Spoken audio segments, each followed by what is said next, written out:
Hello everyone, welcome to Genic. तो कैसे हो सभी लोग। तो आप लोगों को पता है कि जो लास्ट सेशन था उसमें हमने कंप्लीट किया steady state analysis with LTI system. Okay, उससे पहले हमने कंप्लीट किया था टू पोर्ट नेटवर्क एंड उससे पहले हमने नेटवर्क थ्योरम्स एंड उससे पहले बेसिक्स। मतलब हमारा यहां तक 70% आपका पोर्शन कंप्लीट हो चुका है।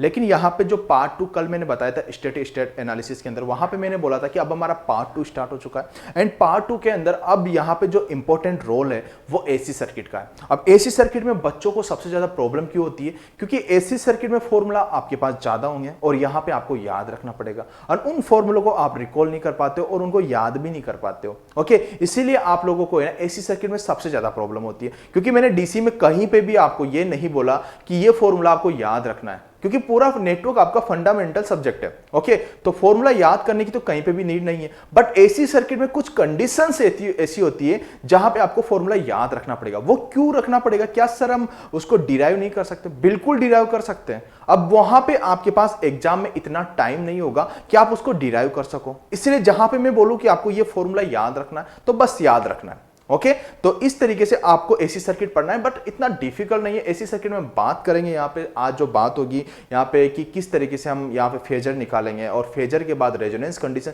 जो कि सबसे ज्यादा इंपॉर्टेंट कंडीशन है। एक तो फेजर वाला, एक आपका रेजोनेंस कंडीशन, जो बहुत ज्यादा इंपॉर्टेंट है और जो आज का टॉपिक चलेगा वो भी आपके लिए बहुत ज्यादा इंपॉर्टेंट है। तो मतलब 2 to 3 सेशन के अंदर हम इसको एसी सर्किट को कंप्लीट कर लेंगे। बट आपको जैसे जैसे मैं बताते जाऊं, जिस जिस चीज को मैं ब्लैक बॉक्स के अंदर ऐसे पैक कर दूं कि बस उसको आपको याद ही रखना है। ठीक है, उसको आप ऐसा किया करो, जब आप नोट्स बनाओ ना, जो फर्स्ट पेज होता है ना उसको खाली छोड़ दिया करो। उससे ब्लैंक छोड़ने से ये होगा कि वहां पे आप जितने भी फॉर्मूले होते हैं ना वो लिख सको। ओके, लेकिन जिन बच्चों ने अभी तक टेलीग्राम चैनल ज्वाइन नहीं किया है तो सबसे पहले आप टेलीग्राम चैनल ज्वाइन कर लो, क्योंकि उनका डिस्क्रिप्शन में आपको लिंक मिल जाएगा। टेलीग्राम चैनल ज्वाइन करने से आपको बेनिफिट क्या होगा? क्योंकि हमारे जितने भी मैराथन सेशन होती है उसमें जितने भी क्वेश्चंस हम लेते हैं तो उसका पीडीएफ आपको टेलीग्राम चैनल पे ही हम शेयर करते हैं। ओके, और अदरवाइज हमारे को कुछ भी आपको नोट्स देना है तो भी हम टेलीग्राम चैनल पे ही देंगे। तो टेलीग्राम चैनल ज्वाइन करना आप मत भूलना। ओके, तो आज हम बात करेंगे एसी सर्किट की। तो देखो कि एसी सर्किट सबसे पहले नाम से ही समझ में आ रहा है कि alternating current. Okay, alternating current बोलूं या आप बोलोगे वोल्टेज की बात करेंगे, यहां पे करंट की बात करेंगे जिसका मैग्नीट्यूड एंड डायरेक्शन आपका चेंज हो रहा होगा टाइम के साथ या पीरियडिकली आपका चेंज हो रहा होगा। तो यहां पे अगर इसके बारे में डेफिनेशन लिखना चाहूं तो आप लिख सकते हो यहां पे in AC circuit, in AC circuit, in AC circuit change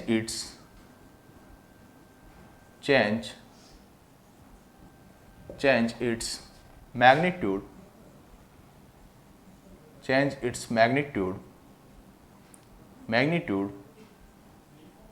and change its magnitude and direction periodically। ठीक है, मतलब इसका मैग्नीट्यूड एंड डायरेक्शन समय के साथ चेंज होता है, मतलब पीरियडिकली आपका चेंज होता है। देखो यहां पे इंपॉर्टेंट वर्ड क्या है? एक तो मैग्नीट्यूड, एक आपके पास डायरेक्शन। ओके, क्योंकि यहां पे देखो कि अगर मैं बात करूं, सबसे पहले अगर मैं बात करूं यहां पे आपके पास v of t equal to कितना है? v of t equal to vm cos of omega of t plus 5। Okay, ये इक्वेशन है। अब अगर मैं आपसे बोलूं कि यहां पे जो कोस थीटा है उसका वेव फॉर्म क्या होता है, तो आप जल्दी से ड्रॉ कर दोगे कि ये कोस थीटा है आपके पास, तो इसका वेव फॉर्म ऐसा होगा। ओके, देखो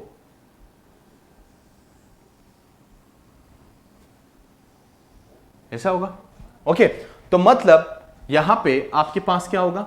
एक तो Vm होगा प्लस Vm, इसको मैं बोल सकता हूं ना मैक्सिमम वोल्टेज। ओके, और इसको क्या बोल सकता हूं?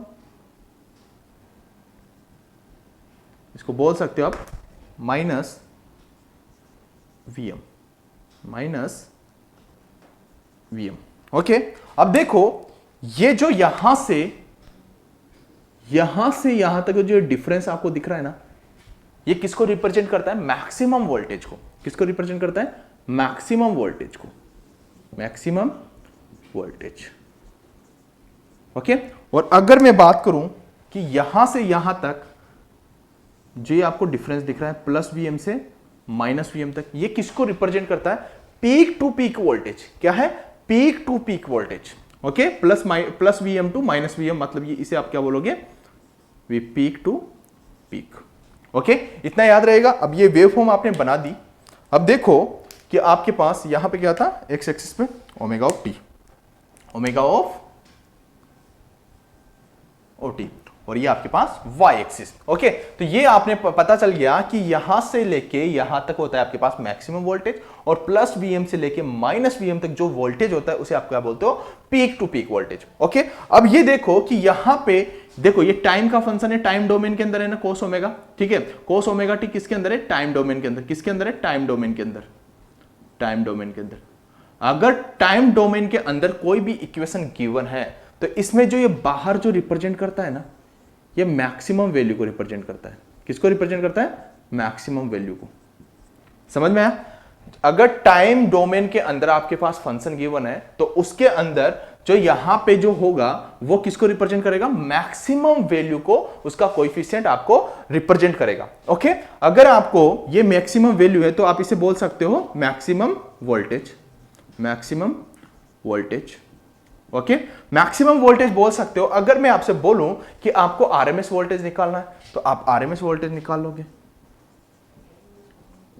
Vm divided by root of 2।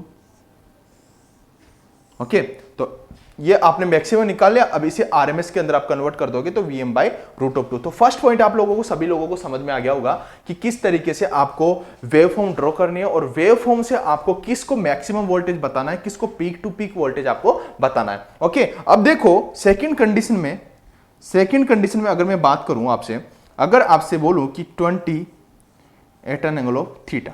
Okay, अब ये पोलर के अंदर गिवन है, कोई यहां पे टाइम डोमेन फंक्शन नहीं है। ओके, कोई टाइम डोमेन फंक्शन नहीं है, तो हमेशा याद रखना जब भी टाइम डोमेन फंक्शन नहीं है और वहां पे नहीं गिवन है कि ये मैक्सिमम वैल्यू है या आरएमएस वैल्यू, उसने नहीं बोला है कि ये मैक्सिमम वैल्यू है या आरएमएस वैल्यू है, तो ऑलवेज याद रखना हमेशा इसे आप क्या बोलते हो, आरएमएस वैल्यू। समझ में आया?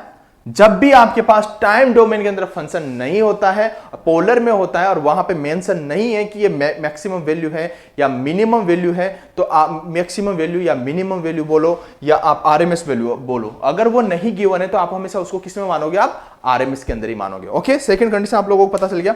थर्ड कंडीशन है आप लोगों के पास, थर्ड कंडीशन है, देखो अगर आपके पास Vm sine of omega of T plus theta है।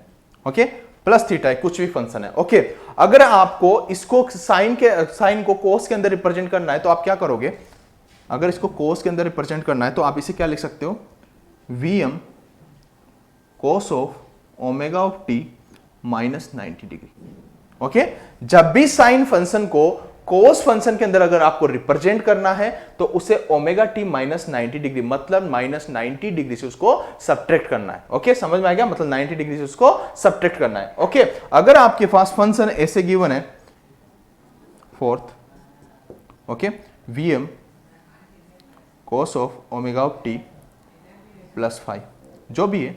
ओके, ओके, अब ये आप बोल रहे हो सर ये 5 कहां चला गया, उसके साथ 5 लिख दो ना, कोई दिक्कत नहीं, यहाँ पे 5 लिख दो। ओके, ऐसा करो, यहाँ पे 5 लिख सकते हो, कोई दिक्कत नहीं। ओके, बस आपको याद क्या रखना है, 90 डिग्री से उसको सब्ट्रैक्ट करना है। ओके, अगर कोस को आपको साइन के अंदर रिप्रेजेंट करना है तो आप क्या करोगे, वहां पे Vm sign omega T plus 90 degree. Okay, मतलब वहां पे 90 डिग्री वहां पे ऐड कर देना है। समझ में आया फंक्शन आपको? कोस से अगर साइन में रिप्रेजेंट करना है तो प्लस 90 डिग्री करना है, एडिंग करना है। अगर साइन से कोस करना है तो माइनस 90 डिग्री करना है। इतना सभी लोगों को समझ में आ गया? ओके, अब यहां पे 5 है तो प्लस 5 भी लिख दो, कोई दिक्कत नहीं। ओके, तो आपके पास साइन, आप एसी सर्किट के अंदर आपके पास ये 4 पॉइंट बहुत ज्यादा इंपॉर्टेंट है। फर्स्ट पॉइंट, इसका मैग्नीट्यूड एंड डायरेक्शन चेंज होता रहता है। ओके, सेकंड पॉइंट कि यहां पे आपके पास जो अगर टाइम डोमेन वाला फंक्शन है तो उसके साथ जो बाहर का वैल्यू होता है वो मैक्सिमम वैल्यू को रिप्रेजेंट करता है। ओके, अगर उसको आरएमएस में कन्वर्ट करना है तो RMS equals to Vm by root of 2 होता है। थर्ड पॉइंट है आपके पास कि अगर आपके पास पोलर में कोई वैल्यू गिवन है और वहां पे नहीं दिया है कि ये आपके पास मैक्सिमम वैल्यू है या आरएमएस वैल्यू है तो आप उसे क्या मानोगे, हमेशा आरएमएस वैल्यू मानोगे। ओके, और यहां पे फोर्थ पॉइंट है आपके पास V M sine omega of t. अगर साइन को आपको कोस के अंदर कन्वर्ट करना है तो आप उसे -90 डिग्री से सब्ट्रैक्ट कर दो। ओके, मतलब सब्ट्रैक्शन, यहां पे लिख दो सब्ट्रैक्शन, सब्ट्रैक्शन। ओके, अगर आपको कोस को साइन के अंदर कन्वर्ट करना है, अगर कोस को साइन के अंदर कन्वर्ट करना है तो उसमें क्या करना है, adding 90 degree. Okay, subtract 90 degree और यहां पे एडिंग 90 डिग्री। ओके, तो ये पॉइंट आप लोगों को समझ में आ गया होगा। तो मैं अब इसको रफ करने जा रहा हूं, तो इसके बाद हम समझेंगे, जैसे कि आपको क्वेश्चन देता हूं मैं यहां पे। ओके, स्क्रीनशॉट ले लेना इसका, देखो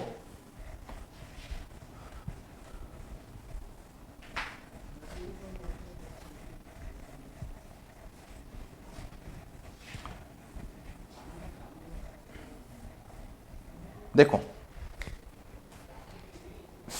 देखो यहां पे नेक्स्ट पॉइंट आपके पास, अगर क्वेश्चन में बोल देता हूं कि यहां पे 10 cos of omega T plus 60 degree. Okay, और यहां पे मैं आपसे बोलता हूं कि find Vm1 and Vrms1। Okay, अगर मैं यहां पे आपसे बोलूं कि आप Vm1 एंड Vrms1 आप फाइंड आउट करो, तो देखो आपको पता है V of T equals to ये है। ओके, तो यहां पे आपको पता है कि जब भी आपके पास टाइम डोमेन के अंदर आपके पास फंक्शन है तो बाहर का जो वैल्यू होता है वो किसको रिप्रेजेंट करता है, मैक्सिमम वैल्यू को। ओके, तो आप बोल सकते हो कि सर इसका जो मैक्सिमम वैल्यू होगा वो कितना होगा, 10। ओके, अगर मैं आपसे बोलूं कि इसका आरएमएस क्या होगा, तो आप लोगों को पता है कि आरएमएस इक्वल्स टू क्या होता है, Vm/√2। ओके, मैक्सिमम वैल्यू कितना है, 10/√2। ओके, इतना सभी लोगों को समझ में आया। अब देखो नेक्स्ट क्वेश्चन में अगर मैं बात करूं आपसे, क्वेश्चन नंबर 2, अगर आपके पास V of T equals to है 10/√2। Okay, cos of omega T plus 10 degree. Okay, कुछ भी हो सकता है। ओके, अब देखो आपको पता चल गया कि जो यहां पे ये रिप्रेजेंट कर रहा है, ये किसको रिप्रेजेंट कर रहा है, मैक्सिमम वैल्यू को, मैक्सिमम वैल्यू को। ओके, नहीं भी गिवन है तो भी मैक्सिमम वैल्यू, क्योंकि मैंने बोल चुका हूं कि टाइम डोमेन के अंदर कोई भी फंक्शन होता है तो उसका बाद जो बाहर का वैल्यू होता है, जो उसका कोएफिशिएंट होता है, वो मैक्सिमम वैल्यू को रिप्रेजेंट करता है। ओके, अब देखो कि अगर मैं यहां पे बात करूं आपसे कि आप फाइंड आउट करो Vm1 एंड Vrms1। ओके, तो आप बोल सकते हो कि जो ये वैल्यू है यहां पे, ये क्या है, मैक्सिमम वैल्यू 10/√2। ओके, और यहां पे आरएमएस क्या होगा, आपको पता है कि आरएमएस इक्वल्स टू क्या होता है, Vm/√2। ओके, Vm कितना है आपके पास, 10/√2 डिवाइडेड बाय क्या है, √2, मतलब 10/√2 into √2 equals to 10/5 equals to कितना हो गया आपके पास, 2, सॉरी 10/2 मतलब 5। ये क्या हो गया आपके पास, RMS value, RMS voltage 5 voltage. तो ये समझ में आया दोनों क्वेश्चंस। अगर थर्ड क्वेश्चन की मैं यहां पे बात करूं आपसे, तो देखो क्वेश्चन नंबर 3 आपके पास इक्वेशन गिवन है। अगर मैं बोल देता हूं कि V of T equals to 20 sine omega T plus 70 degree. Okay, और नेक्स्ट इक्वेशन में बोल देता हूं कि I of T equals to 10 cos of omega T plus 20 degree. Okay, अगर इस क्वेश्चन में मैं आपसे बात करूं कि यहां पे वोल्टेज लीड हो रहा है करंट से या करंट लीड हो रहा है वोल्टेज से, फर्स्ट क्वेश्चन की समझ में आया आपको, वोल्टेज लीड हो रहा है करंट से या करंट लीड हो रहा है वोल्टेज से, फर्स्ट तो आपको ये बताना है। अगर लीड हो रहा है, लेग हो रहा है, तो कितना एंगल से वो लीड हो रहा है और कितने एंगल से वो लेग हो रहा है। ओके, तो इस क्वेश्चन में कैसे फाइंड आउट करोगे, देखो सबसे पहले तो यहां पे आपका क्वेश्चन लिख लो, यहां पे phase difference between them, phase difference between them. Okay, अब फेज डिफरेंस आपको निकालने के लिए सबसे पहले आपको क्या करना पड़ेगा, यहां पे सबसे पहले तो आप किसी एक को रेफरेंस मान लो। ओके, किसी एक को रेफरेंस मान लो। अब आप मानते हो कि मैंने जो रेफरेंस माना है वो साइन थीटा को आपने रेफरेंस माना है या कोस थीटा को आपने रेफरेंस माना है। ओके, तो मैं क्या करता हूं कि यहां पे आप मान लेते हो कि reference cos theta. Okay, reference आपको जरूर मानना है। ओके, अगर आपने उसको कोस थीटा को रेफरेंस माना है तो ये तो आपके पास कोस थीटा है। ओके, अब वोल्टेज को भी क्या करना पड़ेगा आपको, कोस थीटा के अंदर ही कन्वर्ट करना पड़ेगा। अब देखो वोल्टेज को आप कोस थीटा के अंदर कन्वर्ट करने जाओगे तो आप बोलोगे कि v of T equals to 20 cos of omega of T plus theta कितना प्लस 70 डिग्री। अब देखो साइन को जब कोस के अंदर कन्वर्ट करना होता है तो क्या बोला था मैंने, सब्ट्रैक्टिंग -90 डिग्री। ओके, मतलब -90 डिग्री कर दोगे यहां पे।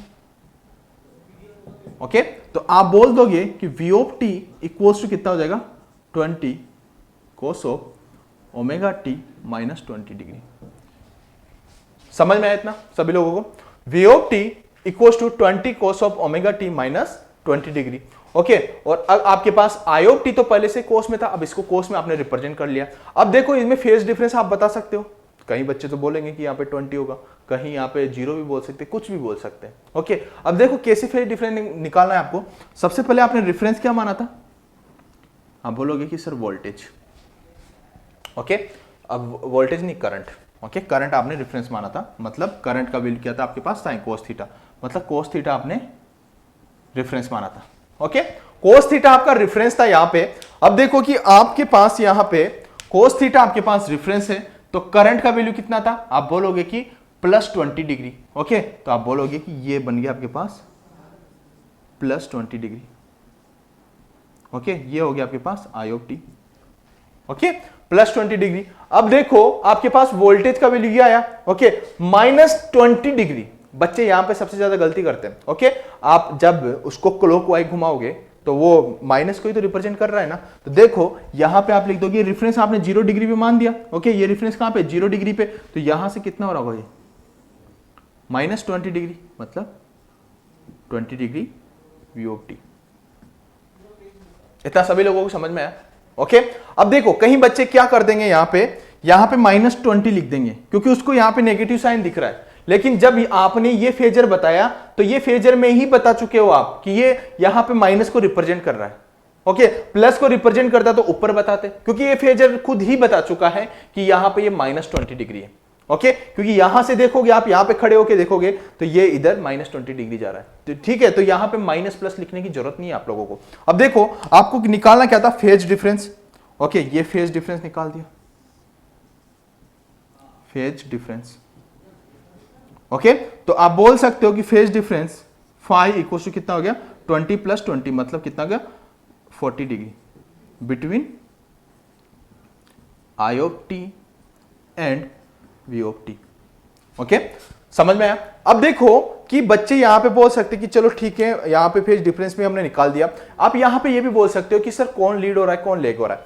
अब देखो यहां पे लीड कौन हो रहा है, अगर आप ऐसे घूमते हो, ध्यान रखना, अगर आप ऐसे घूमते हो तो लीडिंग को रिप्रेजेंट करता है, अगर आप ऐसे घूमते हो तो लेगिंग को रिप्रेजेंट करता है। ठीक है, अब देखो यहां पे आपको दिख रहा है कि आप ऐसे घूम रहे हो। ओके, तो आप बोलोगे कि I of t lead V of T by 40 degree. Okay, तो आप बोल सकते हो I of t lead V of T by 40 degree. Okay, या ऐसे भी बोल सकते हो आप V of T lag I of T by 40 degree, तो ऐसे भी लिख सकते हो V of T lag I of T by 40 degree. Okay, इतना सभी लोगों को समझ में आ गया। ठीक है, अब देखो कि अगर मैं आपसे यहां पे बोलता कि आपने तो सर यहां पे रेफरेंस माना है कोस थीटा, अगर हम रेफरेंस अगर साइन थीटा मानते तो भी हमारा आंसर सही होता है क्या, बिल्कुल सही होता। अगर मैं रेफरेंस यहां पे साइन थीटा मान लेता हूं, देखो रेफरेंस मैंने मान दिया रेफरेंस साइन थीटा। ओके, अब रेफरेंस आपने साइन थीटा मान लिया तो देखो आपके पास ये इक्वेशन में तो आपको कुछ चेंज करना है नहीं। ओके, अब आपको कोस को किस में कन्वर्ट करना है, साइन के अंदर आपको इसको चेंज करना है। तो देखो अब साइन के अंदर आप इसको चेंज करने जाओगे तो आप बोलोगे कि sir I of T equal to कितना हो गया आपके पास 10 कोस ऑफ, कोस को साइन में चेंज कर दिया, तो मतलब कोस को साइन में चेंज करने के लिए आपको क्या करना पड़ेगा, plus 90 degree. Okay, plus 90 degree, तो आप लिख दोगे यहां पे कोस omega of T plus 20 degree plus 90 degree. Okay, तो यहां पे कितना हो जाएगा आपके पास 10 cos of omega of T plus 110 degree. Okay, समझ में आ गया? कोस को आपने सॉरी यहां पे साइन में कन्वर्ट कर दिया ना इसको। ओके, ये साइन में आपने इसको कन्वर्ट कर दिया। अब देखो आपने रेफरेंस क्या माना है, साइन थीटा, तो ये हो गया आपके पास रेफरेंस साइन थीटा। ओके, अब साइन थीटा आपके पास रेफरेंस है। अब देखो, अब साइन थीटा रेफरेंस है तो आपके पास जो वोल्टेज है वो कितना है, प्लस 70 डिग्री। प्लस जाना है तो आपको ए से जाना पड़ेगा, अगर माइनस जाना है तो आपको ए से जाना पड़ेगा। ओके, तो ए से जाओगे आप प्लस 70 डिग्री, ये क्या है आपके पास वी ऑफ टी। ओके, और यहां पे क्या होता है आपके पास 90 डिग्री। ओके, ये आपके पास क्या होता है 90 डिग्री। ओके, अब देखो कि आपके पास आई ऑफ टी कितना जा रहा है, प्लस 110। ओके, प्लस 110, तो आप प्लस 110, ये तो 90 डिग्री हो गया, मतलब ये 90 डिग्री, तो यहां पे समथिंग होगा आपके पास आई ऑफ टी कितना 110। ओके, यहां से देखो पूरा 110। ओके, तो 110 ये आपके पास हो गया। तो अब यहां पे देखोगे कि 70 डिग्री तक तो आपके पास ये था। ओके, ये 70 डिग्री था, ये कितना था 20 डिग्री। ओके, 90 के बाद ये कितना बचा आपके पास, 90 के बाद ये कितना बचा 20 डिग्री। मतलब यहां पे भी जो अगर फेज डिफरेंस की मैं बात करूं, तो आप बोलोगे कि 20 प्लस 20 मतलब 40 डिग्री। फेज डिफरेंस यहां पे भी सेम है। ओके, कोई चेंज नहीं आया, मतलब आपका कंसेप्ट क्लियर है। ओके, अब देखो कि यहां पे आपके पास आई ऑफ टी है, वो वी ऑफ टी से कितना लीड हो रहा है, आप बोलोगे कि I of t lead V of T by 40 degree. ठीक है, यहां पे भी लीड हो रहा है, वहां पे भी लीड हो रहा था। ऐसे भी लिख सकते हो V of T lag I of T by 40 degree, ऐसे भी लिख सकते हो V of T lag I of T by 40 degree. Okay, समझ में आ गया ना ये कैसे लिख रहा हूं मैं। अगर आप क्लॉकवाइज घूमते हो तो लेग, और आप एंटी क्लॉकवाइज घूमते हो तो लीड। ओके, यहां पे बता भी रखा है मैंने। ओके, तो आपको समझ में आ गया कि किस हिसाब से आपको फेज डिफरेंस निकालना है, किस हिसाब से आपको मैक्सिमम वैल्यू बताना है, किस हिसाब से आपको आरएमएस वैल्यू बताना है। तो इतनी सारी चीजें आपको पता चल गई होगी। ओके, तो ये हमारा एक पार्ट कंप्लीट होता है। तो अब इसके बाद हम थोड़े से क्वेश्चंस की प्रैक्टिस कर लेते हैं, लेकिन उससे पहले कुछ कंडीशंस में आपको बताऊंगा कि उस कंडीशन के थ्रू ही आपको सोल्व करना है। ओके, तो ये पार्ट हमारा कंप्लीट हो गया। अब हम एसी सर्किट के कुछ क्वेश्चन डील कर लेते हैं, जहां पे ये फर्स्ट क्वेश्चन है, देखो ये क्वेश्चन नंबर 4 जो कि इंपॉर्टेंट है। अब देखो यहां पे वो पूछ रहा है कि फाइंड आई आरएमएस। ओके, उसने आरएमएस करंट पूछा है।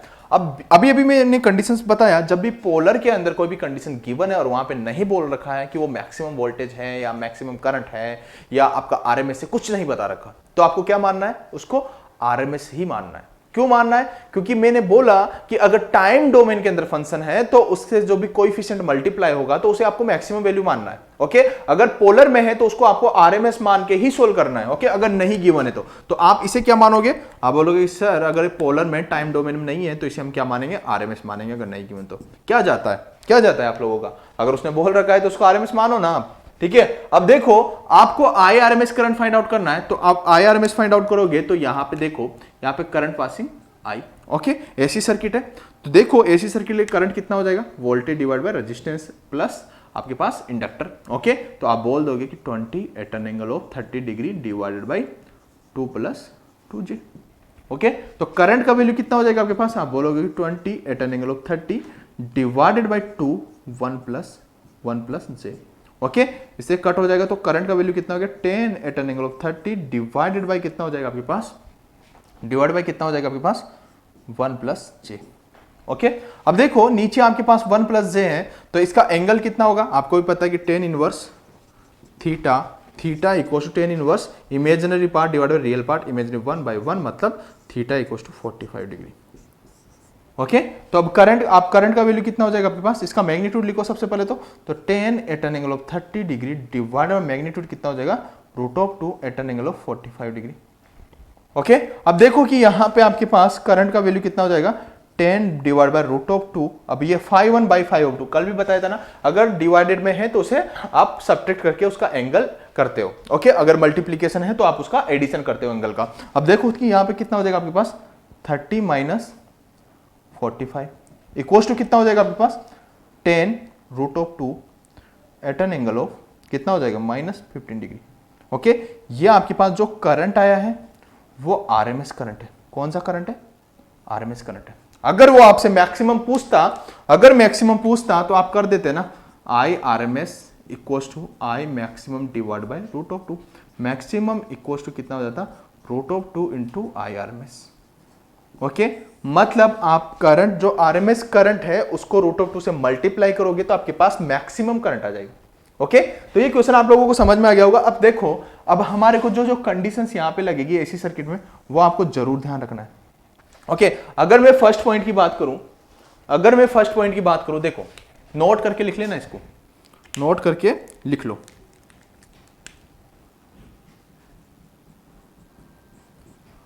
फर्स्ट तो आपको सबसे पहले कंडीशंस पता होना चाहिए कि अगर आपके पास ये ऐसे गिवन है, first a equals to a cos of theta, okay, b equals to a sin of theta.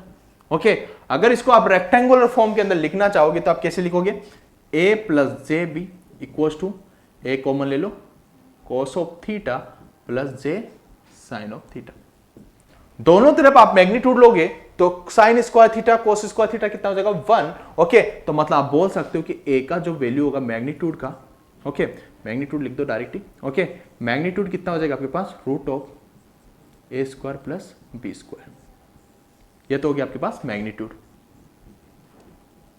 जिनकी हमारे को नीड पड़ेगी अभी बहुत ज्यादा एसी सर्किट के अंदर। ये छोटे छोटे कंसेप्ट में ही है ना, हम बहुत सारी गलतियां कर देते हैं, इसलिए हमारा एसी सर्किट अच्छा नहीं हो पाता। ओके, अब देखो, अगर मेरे को एंगल निकालना है तो tan of theta equals to imaginary part क्या है आपके पास b और रियल पार्ट क्या है आपके पास a। ओके, तो मतलब theta equals to tan inverse b upon a। Okay, और कल एक टेबल बताया था, उस टेबल को आप याद रख लेना कि अगर फर्स्ट क्वाड्रेंट है, ये आपके पास देखो, ये फर्स्ट क्वाड्रेंट है, ये सेकंड है, ये आपके पास थर्ड है और ये आपके पास 4 है। तो इसमें क्या होता है आपके पास tan थीटा पॉजिटिव होता है, सभी के सभी पॉजिटिव होते हैं। tan inverse theta positive. Okay, अगर मैं इसके फोर्थ क्वाड्रेंट के अंदर बात करूं तो यहां पे पॉजिटिव तो यहां पे negative tan inverse theta. Okay, और अगर इसके अंदर बात करूं तो यहां पे नेगेटिव एक्सिस आ चुका है, सेकंड क्वाड्रेंट के अंदर जा रहा है, तो 180 माइनस tan इनवर्स थीटा। तो यहां पे क्या लिखोगे 180 माइनस tan इनवर्स थीटा। अगर थर्ड क्वाड्रेंट के अंदर बात करो तो यहां पे माइनस है तो यहां पे प्लस कर दो, 180 degree plus tan inverse theta. ये तो कल भी मैं आपको लोगों को बता चुका था। ओके, ये कंडीशंस आप लोगों को याद रखना है। अब देखो, यहां पे तो हो गया आपके पास पोलर की बात कि आपके पास रेक्टेंगुलर हुआ तो उस कंडीशन पे आप मैग्नीट्यूड कैसे निकालोगे एंड उस कंडीशन पे आप थीटा कैसे निकालोगे। ओके, अब यहां पे जो हमारे को नीड पड़ने वाली है एसी सर्किट के अंदर वो कंडीशन जान लो आप। अब देखो, यहां पे सेकंड कंडीशन की मैं बात करूं, if both side frequency same. अब ये फ्रीक्वेंसी सेम आपको समझ में नहीं आएगा, अभी क्वेश्चन से समझा दूंगा मैं। Okay, if both side frequency same, जब आप क्या कर सकते हो, सुपर पोजिशन भी लगा सकते हो, नोडल भी लगा सकते हो। सुपर पोजिशन एंड नोडल, आपकी जो मर्जी हो वो लगा सकते हो, दोनों की दोनों आप लगा सकते हो। Okay, if both side frequency not same, उस कंडीशन में क्या होगा? देखो, थर्ड पॉइंट आपके पास क्या है, if both side frequency not same. Okay, दोनों साइड आपकी फ्रीक्वेंसी आपकी सेम नहीं है, तो उस कंडीशन पे क्या आप सुपर पोजिशन एंड नोडल दोनों लगा सकते हो? नहीं लगा सकते हो। ओके, एक तो हो गया आपके पास सुपर पोजिशन, एक है आपके पास नोडल। तो ओके, नोडल तो आप तभी लगा सकते हो जब आपकी फ्रीक्वेंसी सेम है, अगर फ्रीक्वेंसी सेम नहीं है तो आप नोडल नहीं लगा सकते हो। ओके, तो इसे आप क्रॉस कर दोगे, ये नहीं लगा सकते हो, ओनली सुपर पोजिशन से ही आपको सोल्व करना पड़ेगा। ओके, जब भी आपको रेस्पॉन्स फाइंड आउट करना पड़ेगा। अगर मैं फोर्थ की बात करूं, अगर फोर्थ कंडीशन की मैं बात करता हूं यहां पे, ओके, तो यहां पे फोर्थ कंडीशन पे आपको क्या करना है, अगर कोस थीटा को आप रेफरेंस ले रहे हो और बाकी के जितने भी वोल्टेज, तो उसको भी कोस थीटा के अंदर कन्वर्ट करो। कैसे कन्वर्ट करोगे साइन थीटा को, अभी भी मैंने बताया कि साइन को कोस में कैसे करते हैं, कोस को साइन में कैसे करते हैं। ओके, अभी तो बताया आप लोगों को। अब देखो फोर्थ कंडीशन में आपको क्या करना है, टेक एनी रेफरेंस।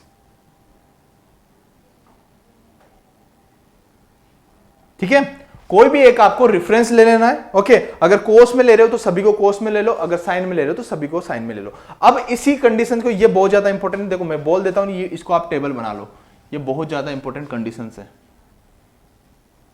ओके, इसको आप वेरी वेरी इंपॉर्टेंट कर देना, वेरी वेरी इंपॉर्टेंट।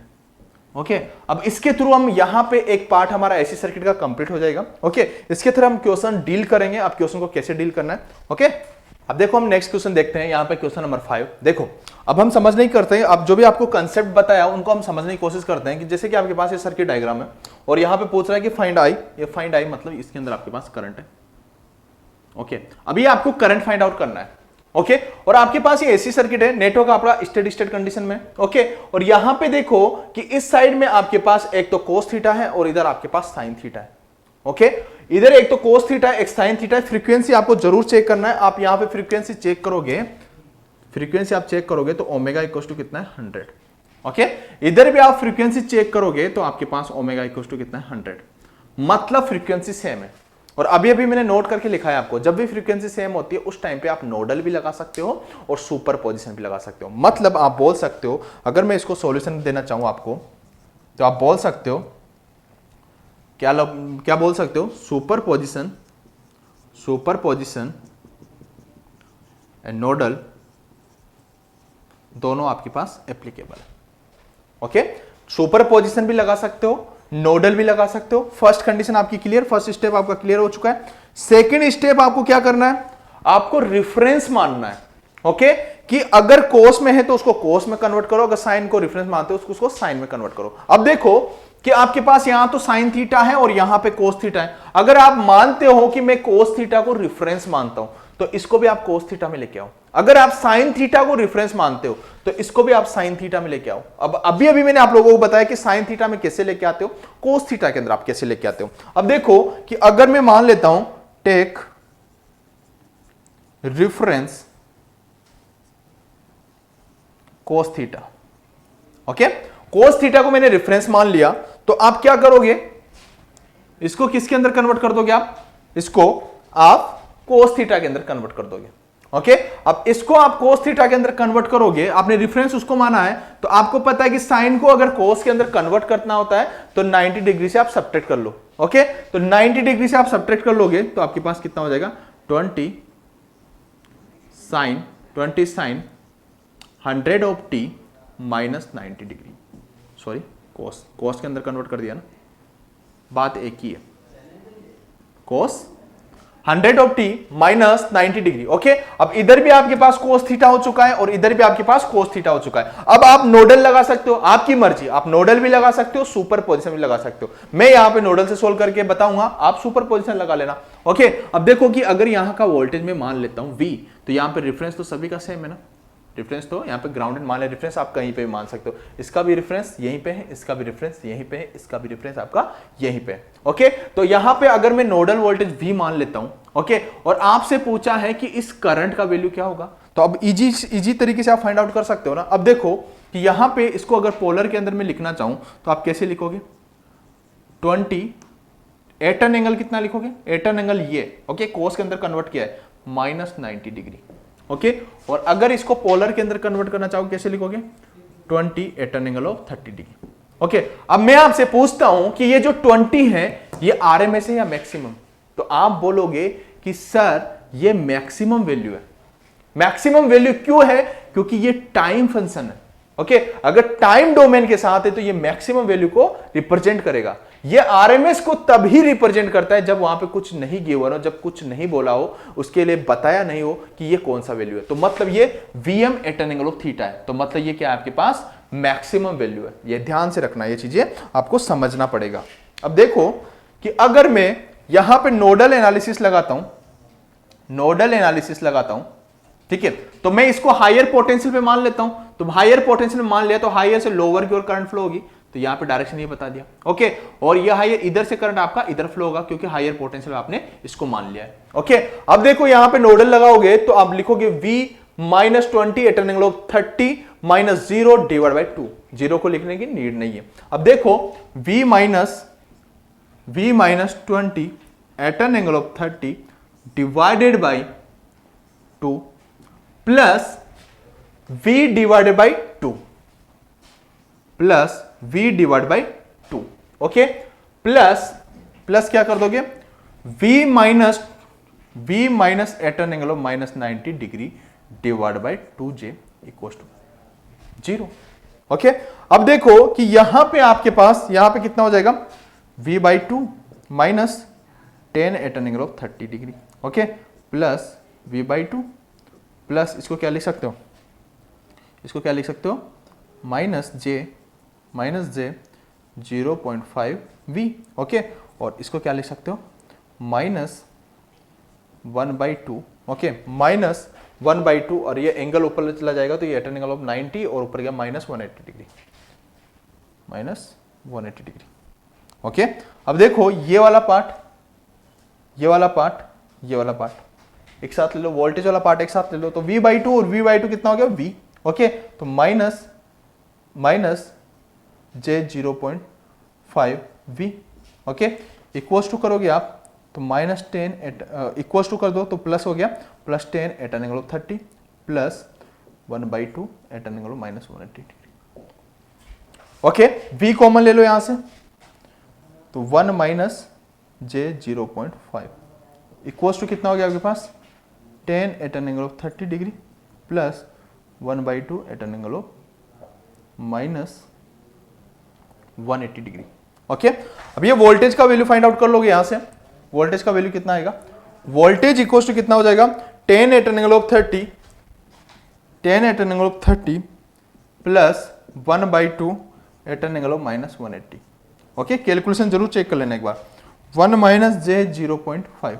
ओके, जब मैंने वोल्टेज सोल्व किया था तो मैं बता देता हूं डायरेक्टली, मैंने 4.62 अपने पास वोल्टेज आया था जब मैंने सोल्व किया था, 4.62 एट एन एंगल ऑफ कितना आया था हमारे पास 131.56।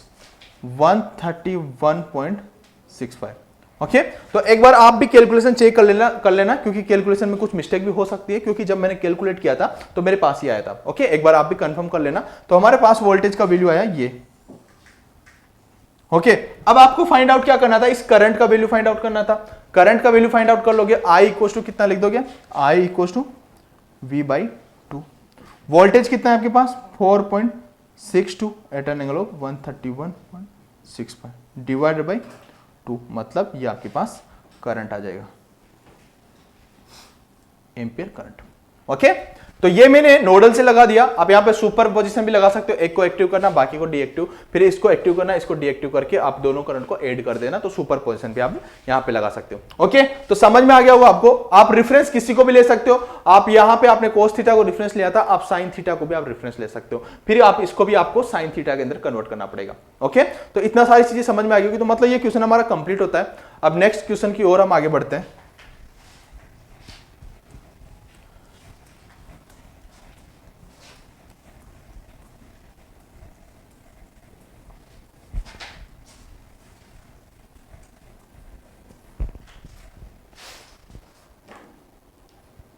ओके, अब देखो, अब यहां पे आपके पास 10 वोल्टेज है, डीसी है, और वहां पे आपके पास एसी है।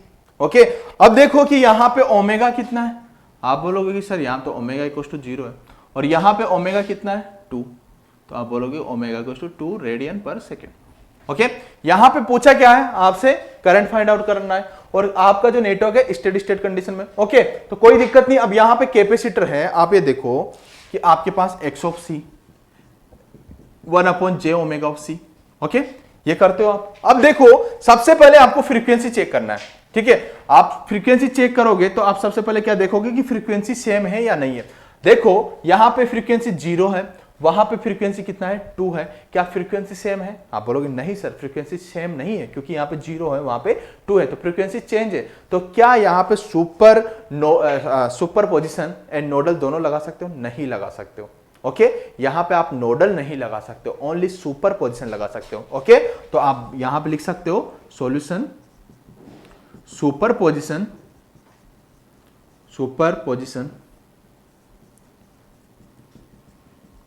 And nodal. ठीक है, तो नोडल आप नहीं लगा सकते हो, सुपर पोजिशन लगा सकते हो। क्योंकि क्यों लगा सकते हो?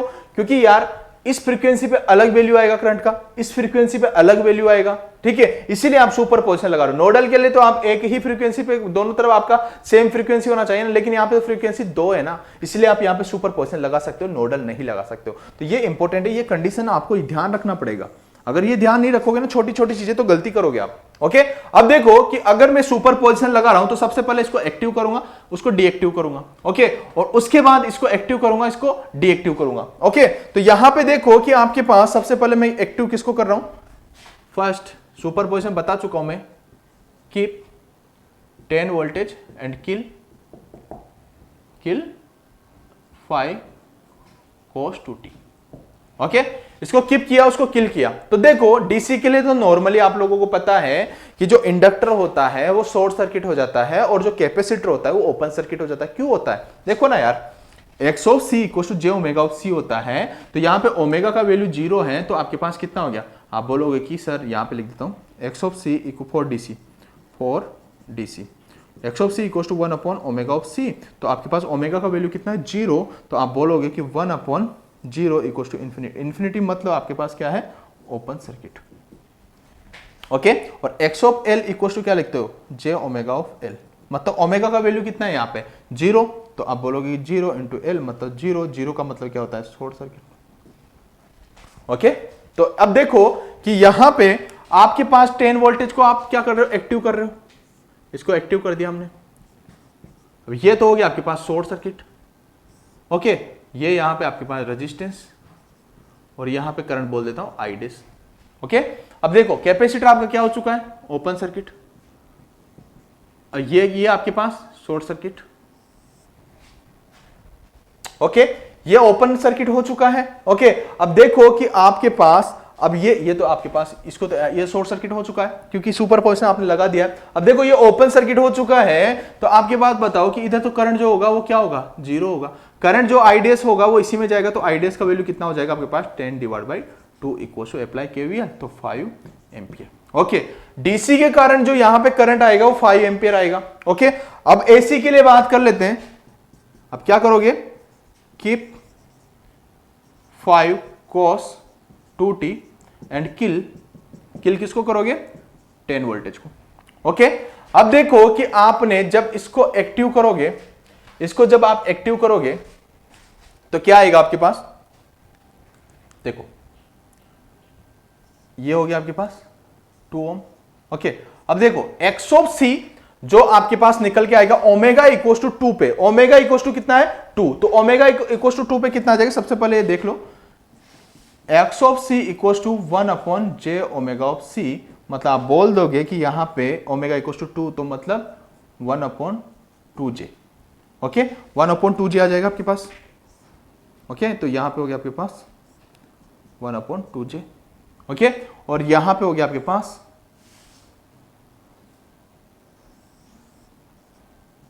5 cos of 2t। ओके अब देखो यहां पे आपके पास ये क्या हो जाएगा आपके पास? XL equal to J omega L, और जे ओमेगा एल तो मतलब ओमेगा का वैल्यू 2, तो मतलब 2j।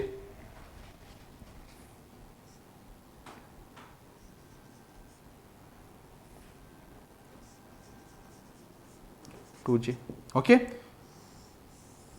और यहां से निकल के आ जाएगा आपके पास I double dash. I double dash का वैल्यू निकाल दो यहां पे। ओके अब देखो यहां पे नोडल अब तो लगा सकते हो ना, नोडल अब तो नोडल लगा सकते हो आप। अब नोडल लगाओगे तो यहां पे देखो, यहां पे वोल्टेज V मान लो, अप्लाई नोडल एनालिसिस लगाओगे तो V minus 0 divide by 2j plus V/2 plus V minus 5, इसको क्या लिख सकते हो?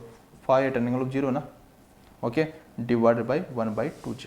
ओके तो अब देखो सबसे पहले आपने नोडल लगाया, नोडल लगाने के बाद आप आई डबल डैश वोल्टेज निकालोगे, तो इसको तो बाद में फाइंड आउट करोगे। तो हमारे पास जो वोल्टेज आया था मैं बता देता हूं डायरेक्टली।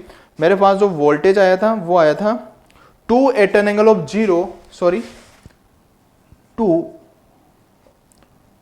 रूट ऑफ 10 भी था eight an angle of 18.43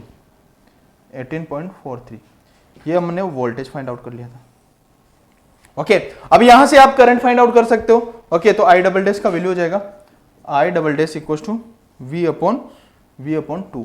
okay मतलब कितना हो गया आपके पास root of 10 at an angle of 18.43। Okay superposition theorem के अकॉर्डिंगली देखो इसके कारण ये आया आई डैश का वैल्यू, आई डबल डैश का वैल्यू आपके पास आया, तो सुपर पोजिशन थ्योरम के अकॉर्डिंगली करंट का वैल्यू कितना हो जाएगा I dash plus I double dash. Okay तो टोटल करंट कितना हो गया आपके पास 5 plus root of 10 at an angle of 18.43। Okay तो कंसेप्ट आप लोगों को समझ में आ गया होगा। कैलकुलेशन एक बार जरूर चेक कर लेना। ओके अब देखो कि ये क्वेश्चन नंबर 6 ये एसी सर्किट का एक पार्ट आपका कंप्लीट हो चुका है। ओके फेजर के बारे में थोड़ा बहुत तो पता चल गया होगा आपको। अब फेजर के बारे में हम नेक्स्ट वाला सेशन होगा उसमें डिस्कस करेंगे, लेकिन उससे पहले हम एक क्वेश्चन और डील कर लेते हैं। ओके अब नेक्स्ट क्वेश्चन जो कि लास्ट क्वेश्चन है इस सेशन का। ओके नेक्स्ट क्वेश्चन जो कि बहुत ज्यादा इंपॉर्टेंट क्वेश्चन है, और ये क्वेश्चन है ना मैं आप लोगों को क्या बताऊं कि जब मैं गेट का लेक्चर ले रहा था तो गेट में मैंने अभी देख सकते हो आप प्लेलिस्ट में अभी जो गेट 2021 का जो एग्जाम हुआ है उससे पहले मैं जी स्कोर का हमारा सीरीज चला था, उसके अंदर गेट का मैं सेशन ले रहा था। तो जेन के अंदर की बात है तो वहाँ पे आप देख सकते हो या तो 24 या 26 के समथिंग मेरा ये लेक्चर है जहाँ पे मैंने जी स्कोर वाला है। और ओके ये क्वेश्चन मैंने वहाँ पे दिया था और यही गेट ने सेम क्वेश्चन आपसे पूछ लिया था जो अभी फेब के अंदर जो एग्जाम हुआ था। देख सकते हो इलेक्ट्रिकल के अंदर ये क्वेश्चन आया हुआ है। ओके जो बहुत ज्यादा इंपॉर्टेंट क्वेश्चन है। ओके सिंपल क्वेश्चन है, बच्चों को करना क्या है यहाँ पे देखो वो पूछ रहा है कि if current through resistor equal to 0। Okay if current through resistor equal to 0 मतलब रजिस्टर के अंदर करंट कितना हो रहा है 0 पास हो रहा है, मतलब यहाँ पे करंट है। ओके उस करंट का वैल्यू क्या है 0। Find the C assume network in steady state condition. Okay आपको सी कैलकुलेट करना है। ओके अब कैसे सोल्व करोगे कि सबसे पहले तो मैं क्या करूं ना यहां से आपके पास करंट तो क्या है 0 है। ओके अब देखो यहां से आप अगर इनपुट इंपेडेंस निकाल लो तो इस सर्किट को सोल्व करना आसान हो जाएगा। ओके कैसे, क्योंकि आप लोगों को पता है कि यहां पे जब इनपुट इंपेडेंस आप निकालने जाओगे तो Z input impedance equal to V input divided by current. Okay current का वैल्यू 0 है तो मतलब आपके पास इंफिनिटी। समझ में आया। अब देखो आपको सबसे पहले तो x ये जो आपके पास इंडक्टर है तो यहां पे x ऑफ L कितना हो जाएगा x of L equal to J omega of L। Omega कितना है 5000, कितना है 5000। ओके ओमेगा इक्वल टू 5000 तो यहां पे पुट कर दो तो और L का वैल्यू कितना है 1 तो मतलब कितना हो जाएगा 5J। तो आपको समझ में आ गया कि इसका जो वैल्यू होगा वो कितना होगा 5J। ओके और देखो इसका भी कितना हो जाएगा 5J और इसका भी कितना होगा 5J। ओके और ये आपके पास x ऑफ C हो गया। ओके अब देखो कि अगर यहां से ये कितना हो जाएगा ये इसको क्या लिखोगे minus x of C। Okay अब यहां से इनपुट इंपेडेंस आप निकालने जाओगे यहां से तो इनपुट इंपेडेंस कितना हो जाएगा देखो। ओके तो ये तो आपके पास पैरेलल में। ओके मतलब आपके पास 5J minus J x of C और ये और 5J तो आपके पास पैरेलल में है और ये आपके पास सीरीज में कनेक्टेड है। ओके तो आप देखो यहाँ पे आप लिख सकते हो कि Z input impedance equal to R plus 5J। Okay R plus 5J plus ये तो सीरीज में है प्लस ये दोनों आपके पास सीरीज में है 5J minus J x of C ये किसके हैं पैरेलल विद 5J, ये इसके पैरेलल में। ओके अब देखो Z input impedance equal to R plus 5J। Okay plus दोनों का मल्टीप्लीकेशन कर दो 5J minus J x of C divided by कितना है आपके पास देखो एडिशन कर दो कितना आ जाएगा 5J plus 5J minus J x of C। Okay अब देखो कि आपके पास इनपुट इंपेडेंस कितना है करंट का वैल्यू 0 है तो मतलब इंफिनिटी। इंफिनिटी मतलब क्या होता है 1/0। ओके तो यहां पे लिख दो आप 1/0 equals to R plus 5J। Okay into ये कितना हो जाएगा 10J minus J x of C मतलब आप लिख सकते हो 10J minus J x of C plus 5J 5j minus J X of C, okay, divided by कितना हो जाएगा 10j minus J X of C, okay. अब देखो ऊपर वाली टर्म आपको इतनी कॉम्प्लिकेटेड है ना कि इसको सोल्व कैसे करें, ओके। इसको सोल्व करने की जरूरत ही नहीं है आपको, कैसे, क्योंकि ये तो क्रॉस मल्टीप्लाई करोगे तो ये तो जीरो होगी ना, ओके। और इसको क्रॉस मल्टीप्लाई करोगे तो आप बोलोगे कि 10 of j minus J X of C equal to 0, तो X of C equal to कितना हो जाएगा आपके पास 10, ओके। एक्स ऑफ सी का वैल्यू आपको पता चल गया तो आप निकाल सकते हो यहां से, क्योंकि आपको पता है कि X of C equal to 1 upon omega of C, okay. तो c इक्वल टू कितना हो जाएगा 1 upon omega X of C, okay. तो आपके पास ओमेगा का वैल्यू कितना है 5000 रेडियन पर सेकेंड, तो 1 अपॉन 5000, और आपके पास एक्स ऑफ सी का वैल्यू कितना है, एक्स ऑफ सी का वैल्यू अभी आ गया आपके पास 10, तो कितना हो गया आपके पास 1 अपॉन 5 इंटू 10⁴, ओके। मतलब हो गया आपके पास 0.2 इंटू 10⁻⁻⁴, मतलब आप लिख सकते हो ये हुआ ना 1/2 मतलब 0.2 इंटू 10⁻⁻⁴, ओके। अब देखो इसी को आप कैसे लिख सकते हो 20 माइक्रोफेरेड, 20 माइक्रोफेरेड ये आपके पास कैपेसिटर का वैल्यू आएगा, ओके। कितना सिंपल क्वेश्चन था। देखो इस टाइप के क्वेश्चन बहुत ज्यादा पूछे जाते हैं, ठीक है। तो यहाँ पे देखो आपके पास आर भी अननोन था और सी भी आपके पास अननोन था, ओके। तो दो अननोन हो जाते तो आपको प्रॉब्लम्स क्रिएट करना पड़ता है ऐसे क्वेश्चन को डील करने में, लेकिन सिंपल सा क्वेश्चन था, इस तरीके से आपको सोल्व करना है, ये कंडीशंस आपको याद रखना है, ओके। अब जो नेक्स्ट सेशन होगा उसमें हम बात करेंगे फेजर्स की, ओके। और मैं आप लोगों को बता देता हूं कि जो बच्चे गेट 2022 की प्रिपरेशन कर रहे हैं तो आप जेनिक लाइव ऐप इंस्टॉल कर सकते हो। वहां से आपको क्या हुआ कि वहां पे आपको कोर्स परचेज करना है तो वहां से परचेज कर सकते हो, ओके। जो बच्चे डेडिकेटेड हैं कि हमको तो सिर्फ गेट ही करना है, ओके। और जो बच्चे ईएससी कर रहे हैं, इसरो कर रहे हैं, बार कर रहे हैं, उनके लिए तो फ्री क्रैश कोर्स चल ही रहा है, okay. Thank you and take care and love you all.